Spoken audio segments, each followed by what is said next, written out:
হ্যাঁ বল। পাশের বাড়ির বিল্টুদা যেন পাস করতে পারেনি। কি বলিস?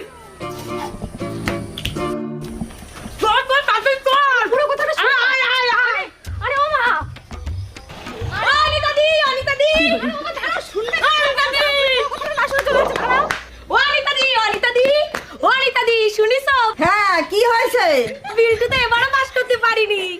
মা তুমি এসব কি বলছো লোককে? আগে শুনেতে না পুরো কথাটা। অনিতা দি তুমি থাকো, আমি সবাইকে বলি আসি তাহলে। তাই বলে কি তুই ভাতের থালা নিয়ে বেরিয়েছিস? আরে কপাল! আরে মা এসব বলো না তুমি।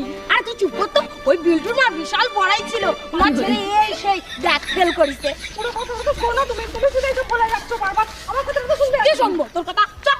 আরে শোনো না, তুমি সারা পাড়া সব বলে বেরিও না তো। আমি কি বলছি সেটা আগে শোনো। এই বলবো না কেন রে?